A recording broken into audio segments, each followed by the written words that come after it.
Praise the Lord. It's a great day and we are happy to be with you. Thank you for being with us. Please stay. We believe that Jesus paid the price so that you and I can live blessed. Amen? Sa totoo lang, bayad na. Para mamuhay tayo ng masaya, pinagpala, buhay na ganap at kasiyasiya sa biyaya na mamuhay ng malusog, masigla at may mahabang buhay. Today, we will learn to live in the blessing of the Lord. Amen? No more toiling. Hindi masyadong pagod. Amen? No more struggles. Because the blessing is working for us. Amen? Let the blessing do the work for us. Our topic for today is the blessing of the Lord. This is Pastor Jay Nosuelo greeting you in this blessed day. Sa araw na ito, kung pagod ka na, para patakbuhin ang buhay mo. Ang daming struggle every day. Amen? You're toiling too much to achieve your dreams and your goals. The Lord wants to tell you, let the blessing of the Lord work in your life. Amen? You are blessed more than you know. Higit sa pagkakaalam mong pinagpala ka ng Panginoon. Kaya kung pinagpala tayo ng Panginoon, we are not supposed to do all the toil. Amen? Yung halos magpakamatay ka na para sumagana ang buhay. Tandaan nyo to. Hindi ka nilikha ng Diyos para mag-struggle. Amen? God does not destined us to suffer. Hindi tayo nilikha ng Diyos para pahirapan sa mundong ito. Amen? You are blessed. Blessed tayo ng Panginoon from the start. Sabi ng Panginoon kay Adam and Eve, and the Lord blessed them. That is the first thing God has did to them.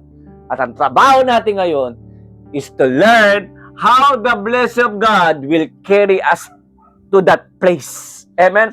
Paano natin maranasan yung blessing ng Diyos sa lahat ng aspeto ng buhay. Sabi nga ng Ephesians chapter 1 verse 3, Blessed be the God and the Father of our Lord Jesus Christ, who has blessed us, who has blessed us with every spiritual blessing in the heavenly places in Christ.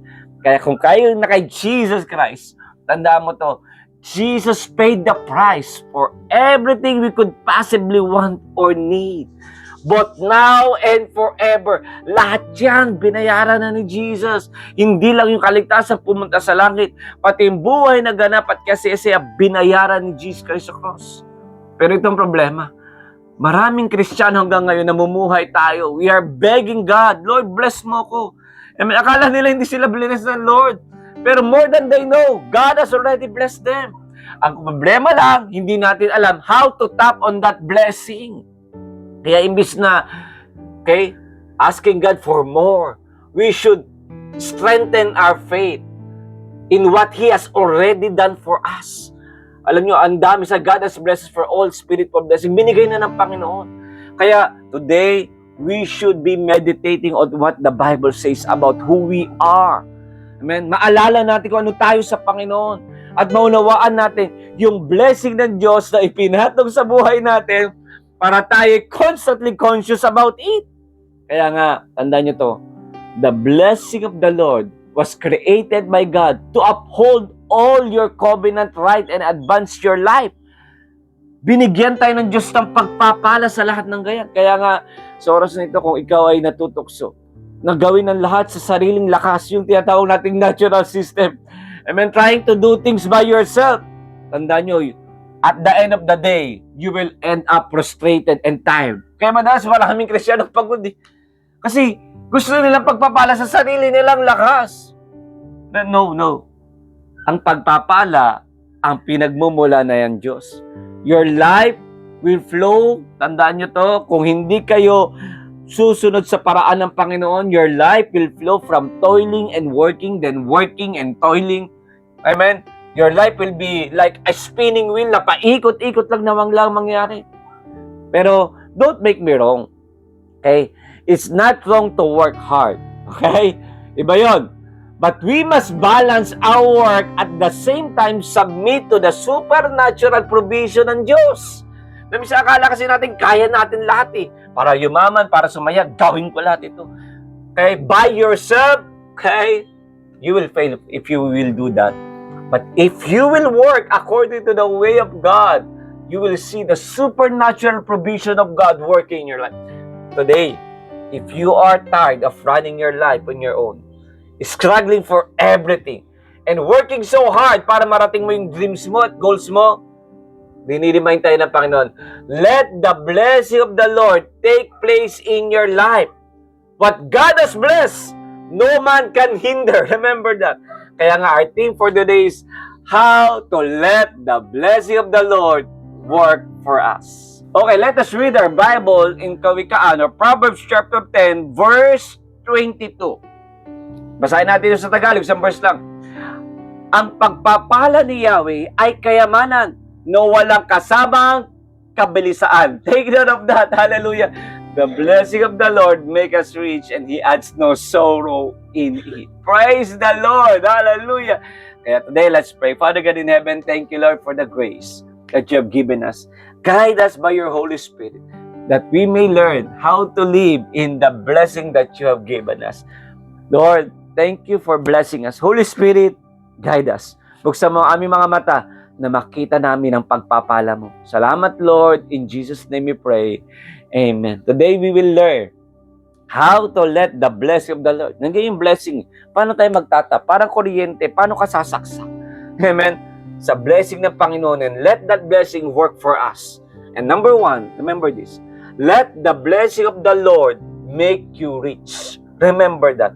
Make the blessing of the Lord make you rich. Hayaan mo ang pagpapala ng Diyos ang magpayaman sa iyo. Hallelujah. Kasi minsan ginagawa natin, tayo ay magpapayaman sa sarili nating lakas. Hallelujah. That's wrong. Kaya basta balikan natin ito sinabi sa English sa Proverbs chapter 10 verse 22. The blessing of the Lord, mapasin niyo yung kasunod, it makes truly rich and He adds no sorrow with it, neither does toiling increase. Proverbs chapter 10 verse 22 sa Amplified Version. Kaya in this verse, pinakita sa word na sorrow. Kasi balik kami sorrow na yan. In Hebrew translation, it means toil, pain, and hardship.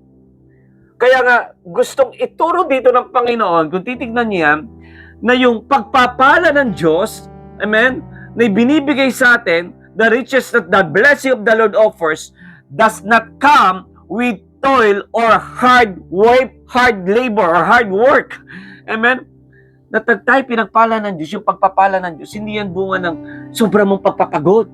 In other translation yan, kung babalikan natin yan, the blessing of the Lord brings wealth without painful toil, sabi sa New International Version.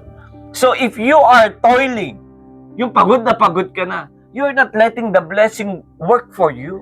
You're not allowing the blessing of the Lord to work in you. Again, ulitin ko, there is nothing wrong with work. Amen? Hindi masamang magtrabaho. It is a prerequisite nga to improve, for improvement and breakthrough sa buhay na ito. Kaya ngayon even the scripture, okay? Sinabi rin ito maliwanag. It clears that success, wealth, and promotion requires diligence. Mahalaga yun. Pero sabi ng 2 Thessalonians chapter 3 verse 10, if you don't work, you don't eat, sabi sa The Message version. Kaya kung hindi ka na magtatrabaho, hindi ka kakain. Hallelujah. Kaya hindi masama magtrabaho. Pero, take note of this, yung work and toil are two different things. Magkaiba yan. Work is everything that you put in your hand, dinagay mo sa kamay mo, para pagpalain ng Diyos. Sabi ng Deuteronomy 28 verse 8, na pagpapalain yung gawa ng ating kamay. That's work. Pero pag sinabi mong toil, it is taking on the burden and pressures of providing for yourself. That is toiling. Amen? Pag sinabing toiling, yung effort na ginagawa mo, amen, ay ginagawa mo, okay, binibitnit mo yung pressure para maging masaya, mapinagpala, at para maging mayaman. Yun ang mali. Kaya nga, some Christians, claim nila that they should earn for living. Okay? They should earn a living. Okay, kung di pakinggan niyo yan, pakinggan pa yun, tama. Okay? Maybe, okay, but may I ask you, did you earn your salvation? Okay. Okay, sabi nga kasi sabi natin, we earn our living. Okay. Pero ang tanong ko, did you earn your salvation? No. Amen? You get it by grace through faith in Christ Jesus.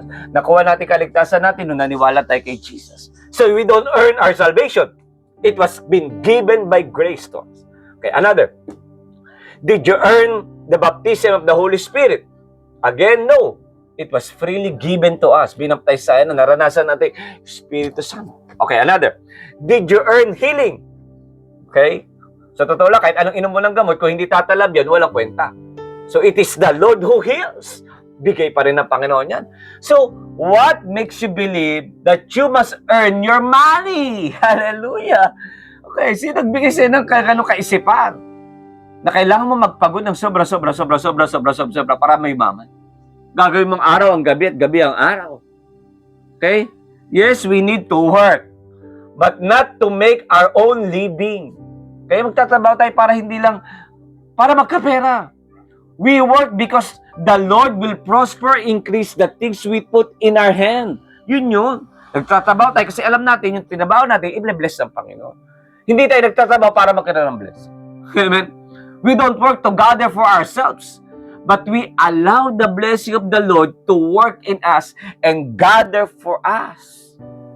Kaya sabi ko nga, pag ako nag-work, nagpe-pray ko sa Panginoon, Lord, dalangin ko palagi, Panginoon, yung 20% na effort ko, it will always produce an 80% product. Hallelujah, result. Okay? Ganun dapat tayo mag-isip. Dapat nagpe-pray natin palagi sa Panginoon na tayo ay pinagpapala ng Panginoon. Ika'y pinagpala, ang Diyos ang nagpala. Hindi ikaw ang pinagpala ka kasi nagtrabaho ka ng sobra-sobra. Okay ba yun? Kaya the blessing of the Lord is what makes us rich. Ang nagpapayaman talaga sa atin ay ang Diyos. Ang pagpapala ng Panginoon. Amen? Balikan natin to. The source is the Lord. Take note yan. Ang pinagmumula ng lahat ay ang Panginoon. Remember this, it is not your work or your job. Kasi madalas iyan ang mindset natin, kung hindi ako magtatrabaho, hindi ako kakain. Kung hindi ako magtatrabaho, hindi ako magkakapera. Okay, you are making your work your source. But if you, gusto ko lilima kayo, the Lord is our source. Pastor, ano pala itong mga trabaho namin at work? Our work and our job are some of the resources. Resources yan that God can use to bless us. Resources sila. Kaya iba yung source at resources. Ang pinagmumula ng lahat ay ang Diyos. That is the source. Amen? At ang resources, yan ang pwedeng gamitin ng Diyos para tayo ay pagpalain. Kaya nga palagi mo paragi sa Panginoon, Lord, magpadaloy ka ng mga resources sa buhay natin. Kaya you don't have to toil to be rich. Yung sobrang magpakahirap para yumaman. Kaya it is the Lord who makes you rich. Kaya kung gusto mo sa magana, maging maayos ang buhay mo, ang una mong hinaasikaso, hindi yung hanap buhay mo. Ang una mong hinaasikaso, yung relasyon mo sa Panginoon. Kasi siya magbibigay sa atin ng karunungan para tayo sa magana. It is the Lord, it is the blessing of the Lord working in you to make you rich. It is the Lord. Amen? It is the blessing. The Lord is your blessing. Kasi pasilin nyo, gusto ko lang tabigyan ng liwanag. Pasilin nyo, kapag nagbukas kayo ng tindahan, dikit-dikit kulari kayo. Dikit-dikit kayo ng tindahan. Okay. Pwede sila bumili sa iba at hindi sa'yo. Pero kapag ang blessing ng Diyos ay tumatakbo sa'yo, imbis na bumili sa iba, sa'yo bibili. Kasi nandun yung blessing. Okay? It is the Lord who put opportunities, who put promotion, who put advantage, who put favor. It is the blessing of the Lord.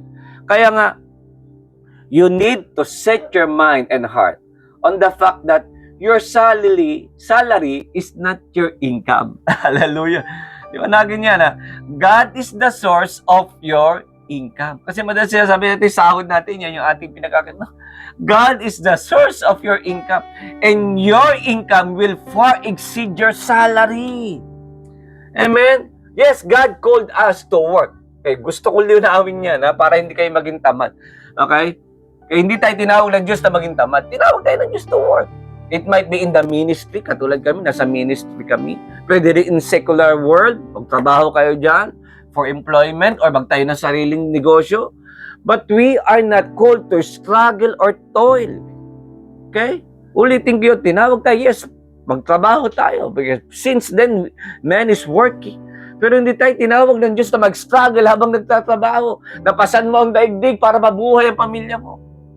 Kaya if you wonder how you do this, amen, you just do your work as if you are working for the Lord. Yun lang.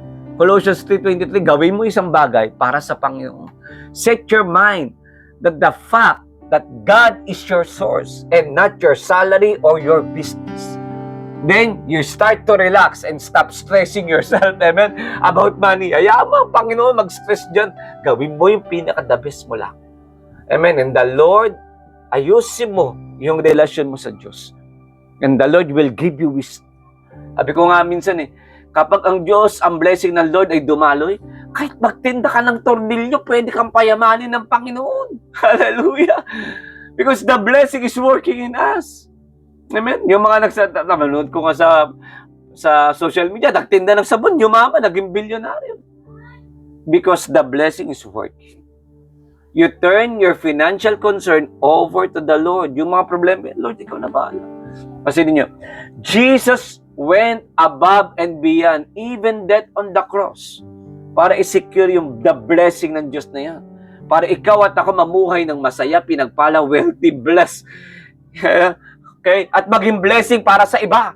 Take note of this. Sabi sa 2 Corinthians chapter 8, verse 9. For you know the grace of our Lord Jesus Christ, that though he was rich, yet for your sake he became poor, so that you, through his poverty, might become rich. Grabe sinabi. Si Jesus Christ binitawan natin para ikaw maging masaya. Jesus is the blessing.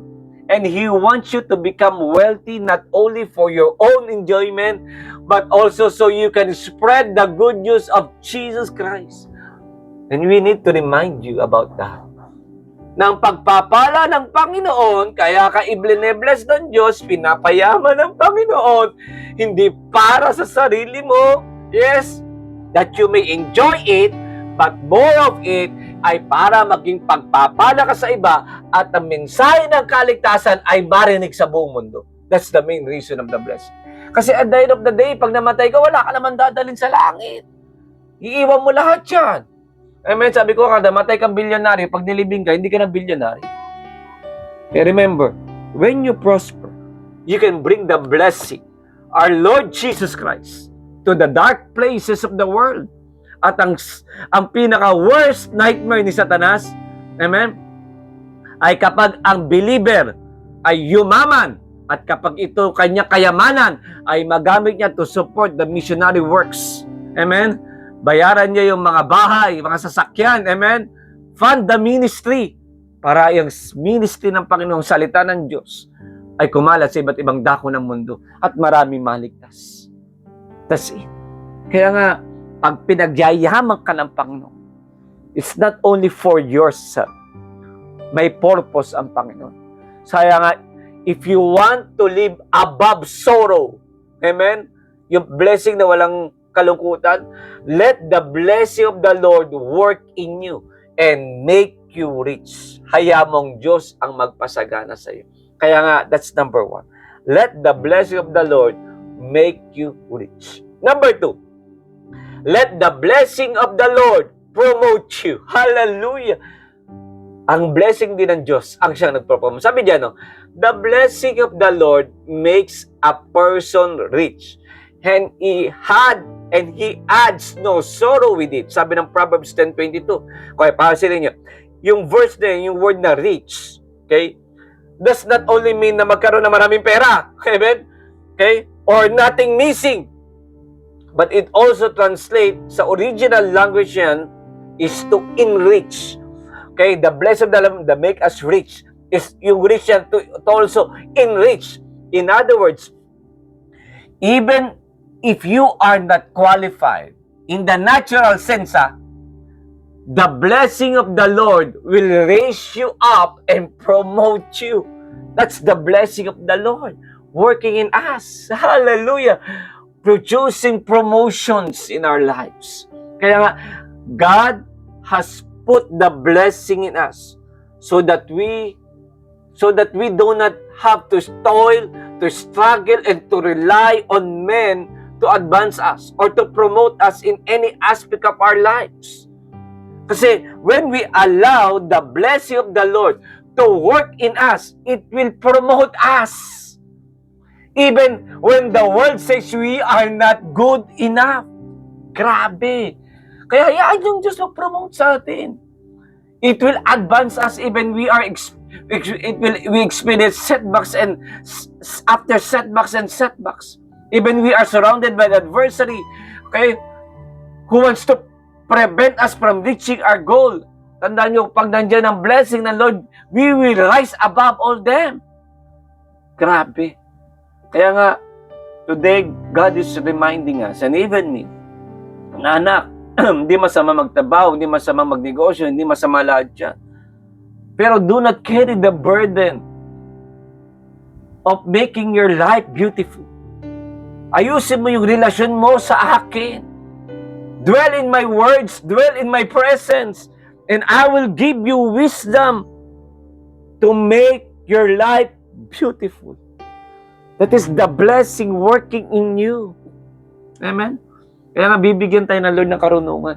At kapag tayo pinagpala ng Panginoon, do not forget that the blessing is not also only for you. The blessing is there that you may support the blessing, the working in the ministry to bring the blessing Jesus to the entire world, to the darkest side of this world. Like what happened to Joseph. God gave him a dream. Binigyan siya ng Diyos ng panaginip, ang vision sa kanyang buhay. Na siya'y magiging tanyag isang araw. Kanya mga kapatid, naging mainggitin sa kanya, kaya pinagplanuhan siyang patayin. Pero ito naman biyaya ng Diyos. Nagbago ang kanilang isip, kaya imbis na siya'y patayin, itinapon siya sa isang pit, sa isang butas. Kasi niyo, at sa butas na yon, yung God-given dream kay Joseph, kung titignan nyo, parang patay na. Parang hindi na mangyayari. Joseph could not do anything to promote himself out of that situation. Pero ito nangyari doon. But the blessing of the Lord was there. Nandun yung pagpapala ng Diyos. Yung pagpapala ng Diyos moved the brothers ni Joseph na magbago kanilang isipan na imbis sa patayin siya, itapon na lang siya doon sa butas. That's the blessing working. Hallelujah. Again, the blessing also working when God brought the caravan of raiders. Amen. At the right place and the right time. At the right time, appropriate time to get him out of the pit and his way to his destiny. Alam nyo kasi minsan, kaya kala niya, ibinenta siya doon bilang katulong sa bayan ng Egypt. Kung titignan nyo, parang pangit. Pero, pasinin nyo, the blessing is working. Why? Because the blessing brought Joseph to the place ng kanyang destiny. Kaya today, what does your life look like in the pit? Anong tingin mo sa buhay? Parang nasa butas. You feel stuck. Katulad ni Joseph, ginawa mo ng lahat pero walang nangyari. Walang promotion nangyari sa buhay mo. Today, it's time to pause. Tahimik ka. Invite God in your situation. And let the blessing of the Lord do the work and promote you. Amen? Place you in a position for which you are not qualified. Amen? The house that you can afford, have the ministries that you don't expect, and build relationship you could not establish on your own. Because the Lord is the one who blesses us. Kaya pasinin nyo, Joseph was placed in a situation over which he had not control. Wala siya control nun. Kinuha siya ng kanyang mga kapatid, pinagtangka siya papatayin, nilagay siya sa butas, ibinenta siya, wala siya control. He was sold as a slave. And he was imprisoned for the sin he did not commit. Pero sabi ng scripture sa Genesis 39 verse 2, the Lord was with Joseph so that he prospered. Hallelujah! Joseph prospered. It was the Lord, His blessing, that prospered and promoted Joseph to the second most powered position in the world in his time. Kaya nga today, you will experience advancement. Amen? Na hindi mo kayang imagine na magiging posible kapag natutunan natin to step back, pause for a while, stop fighting in your own strength, amen, and let God promote you. Hallelujah! Praise God! Amen? Hayaan mo ang Diyos ang lumaban para sa iyo. Kasi minsan, sa totoo lang, laban tayo ng laban sa buhay na ito. I mean, we want the best. Hindi naman masama yun. But ang masama, we are doing it by our own strength. And today, God is reminding us, anak, hindi mo kayang sarili mo lang. Kailangan mo ko. Amen? Sabi nga ng Deuteronomy chapter 6 verse 11, the houses will be richly stocked with goods you did not produce. You will draw water from cisterns you did not dig. You will eat from vineyards and olive trees you did not plant. Grabe, di ba? Pansinin nyo? Lahat yan. Hindi dahil sa'yo. Dahil yan ay pabor ng Panginoon. Hallelujah! Kaya the blessing of the Lord will transform you from nobody to someone. So stop fighting the world. Amen? Try providing for yourself. Kaya ko to. Hindi ganun. It does not care who you are and where you come from. The blessing of the Lord will promote you. Amen? Hayaan mo ang pagpapala ng Diyos ang mag-angat sa iyo. And it starts, the key is your relationship to Jesus. Your relationship to God. Kaya nga sabi ko ngayon, kung may time tayong ini-spend para sa social media, for our activities, for our hobbies, hindi na masama yan. But you need put special time with God. Kasi siya pinagmumulan ng lahat. Pabor. Isipin mo minsan pag nasa opisina ka, bakit mas magaling ako kaysa sa kanya, pero ba't siya na-promote? It's favor. And if you want that favor working in you, hindi lang connection, favor. We need to connect to Jesus. That's number 2. We need to connect to the blessing.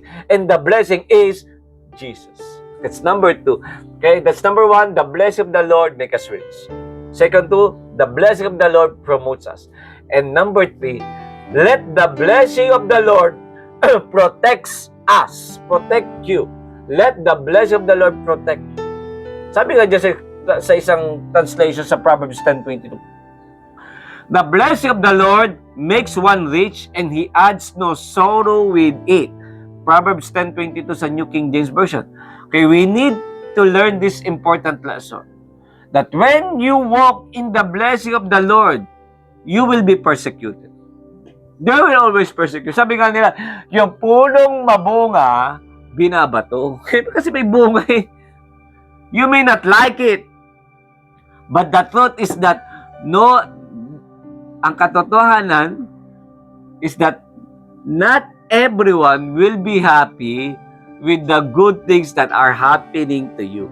Kailangan mo tanggapin yan. Kasi kung gusto mamuhay sa pagpapala, hindi lahat ng tao magiging masaya pag pinagpala ka. Kasi lalabas yung inggit. Amen? Lalabas yung comparison.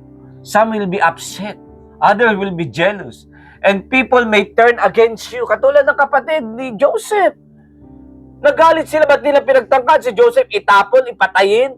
Kasi nainggit sila sa panaginip ni Joseph. Katulad nangyari sa Mark chapter 10 verse 28. Sabi ni Peter kay Jesus, we've given up everything to follow you. Iniwan na namin lahat po. So Jesus answered him, I assured you that everyone who has given up his house, or brothers, or sister, or mother, or father, or children, or property, for my sake and for the good news, will receive now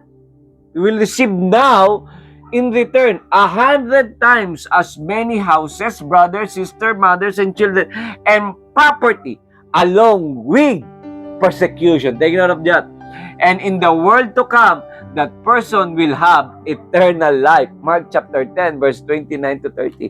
Kaya nga, the blessing of the Lord follows those who follow the Lord Jesus Christ. Kaya tandaan niya, yung pagpapala ng Panginoon, sumusunod yan sa mga sumusunod kay Jesus. But, sinabi rin ni Jesus, persecution will also come. Amen? Kaya, when this happen, ito, nire-remind na tayo ng Lord. Kaya nga sinishare ngayon don't pay any attention to it. Pag may persecution, huwag mo masyadong titignan yan. Let the blessing of the Lord protect you. Yan yung magpapala Ingatan ka talaga kay Joseph. Okay? He never aroused or argued yung kanyang case kay Potiphar nung siya pinagbintangan na nirape ang kanyang asawa. He did not waste his energy fighting to release him from prison. He just waited and let the blessing of the Lord protect him and defend him. Amen? Hindi man to nangyari overnight, but God vindicated Joseph. He was removed from the prison and appointed governor of Egypt, the place where he was falsely accused and imprisoned. Grabe, no? Kung saka inakusahan na rapist, doon ka naging gobernador. Hallelujah. Our God is our vindicator. He is our best defender and protector. Kaya, sabi ko nga sa inyo, kung pag kayo inuusig, tahimik lang. Marunong ang Panginoon. Kung kayo dumaran sa matitinding mga pagsubok, tahimik lang. Kaya ng Diyos na iangat ka dyan. God does not require you to fight your own battle. God does not require you to defend yourself or protect your own rights. May panahon. But if you lower your head and move aside and let the blessing work for you, let Jesus work for you about that situation, okay? The blessing will go ahead of you and set a table in front of you in the presence of your enemies. Sabi ng Proverbs chapter 23, grabe. Grabe. Kaya nga Deuteronomy chapter 32 verse 4, sabi niya, the Lord is your mighty defender. Thank you, Jesus. Kaya, kapag kayo humaharap sa matinding persecution and God bless you, napakahalaga ang yung attitude toward it. How you handle the persecution that comes with the blessing will determine your capacity to receive more from God. Amen? Tandaan mo yan. Your attitude toward persecution will show how God can trust you with the blessing. Kaya pag maraming problema dumarating, just smile. It's how it's trusting God that works in that blessing. So, to increase your capacity for the blessing, you need to have the right attitude. Just sabi ko sa inyo kanina, number 1 ito, kailangan mo ng tamang relasyon. Itong pangatlo, kailangan mo ng tamang pag-uugali sa harapan ng mga nagper-persecute sa iyo. Dahil yung persecution na nangyari, dahil sa blessing na meron ka. Kaya remember, if you're going to be blessed on the greater level, there will be always, remember, some kind of persecution on that level too. Kaya nga, the blessing of the Lord will defend you. Ang kailangan mo lang matutunan is to learn to submit to God and His way of dealing with these things. Amen? Na nangyayari dahil sa blessing na naranasan. Kaya nga, let the blessing of the Lord protects you. Kaya bilang pangwakas, sabi ni Jesus Cristo, I came that they may have life and have it abundantly. John chapter 10 verse 10. It is great to learn about the ways the blessing can make us rich, promote us, and protect us. Ang ganda yan. Amen? Tandaan nyo, the blessing of the Lord will make you rich, promote, and protect you. But above all, do not forget, tanda mo to, that the blessing should move you to preach the gospel to this fallen world. Amen? Masarap mamuhay ng pinagpala, protektado, promoted. Pero wag mong kakalimutan na pinagpala ka ng Diyos that the gospel of Jesus Christ will be preached to this fallen world. So when you are now living in the blessing, kung namumuhay ka na sa pagpapala ngayon, surely you are no longer spending your time worrying or toiling. Hindi ka na nag-aalala masyado kasi pinagpala ka na eh. You have more time, energy, money, and even anointing to witness to others. Gamitin mo yung pagpapala mo, madalang tao sa Panginoon. Even, gumastos ka, okay lang para sa kanila, madala nyo sila sa Panginoon. Okay. Gamitin yan. And you set your example, okay? You will be an example of what it looks like to be a child of the Most High God. Kaya when you're walking and living in the blessing, Jesus, our Lord Jesus Christ, people will come naturally. Amen? Wanting to know how you get what you have. Siyempre, tatanong siya, anong sekreto mo? Yan na yung time mo to share the real source of the blessing. It is Jesus. It is the Lord. It is God. Amen? The blessing, ulitin ko to, is Jesus and His gospel. So be a witness of Jesus and His Word. Put the blessing to work in every area of your life. No more toiling, no more struggles, no more standing defensive posture, no more guesswork. Let the blessing do the work for you. And when that blessing come and experience the blessing, remember this, be a blessing. Let the truth above the word, about the power of the blessing, become more real to you than anything else in your life. Today, I believe and declare that when you put the blessing to work in you, things will change. You will be a mighty in the land. You will be a blessing and a witness to Jesus. And your life will never be the same again. Amen? Do you receive it? Amen? Say, Amen. In Jesus' name. Hallelujah. Today, I pray that you will build your wonderful relationship to Jesus and check that right attitude every day. So today, let us pray. But we will not end this broadcast without giving you an opportunity to accept Jesus. Ito na yun. Amen. If you want the blessing to work in you, connect to Jesus. Amen. If you want to connect to Jesus, follow this simple prayer na parang ikaw ang nag-pray. Sabi mo, Lord Jesus, today, forgive me for all my sins. Cleanse me from all my iniquities. Sabi mo ito maliwanag, Lord Jesus, I accept you as my Lord and my Savior. Be with me forever, and let the blessing of the Lord works in me. In Jesus' name, Amen. If you accepted Jesus your Lord and Savior, naniwala ko na born again ka, magbasa ka ng Bible, and attend churches, amen, na nagtuturo na si Jesus ay Panginoon at Diyos. Naniwala ko your life will never be the same again. Let us pray. Father God in heaven, thank you for giving us time to learn about the blessing. Nang pagpapala mo hindi dumating para lang kami yumaman, maging masaya, pinagpala, gumaling, maging malusog. Nandiyan ang pagpapala para kami maging pagpapala sa marami. At maging lalagyanan ng salita mo, may pangharal ang salita mo sa iba't ibang dako ng mundo at maraming tao ang maligtas. Kaya Lord, I pray that we may experience the blessing that will make us rich, promote us, and protect us in everything we do.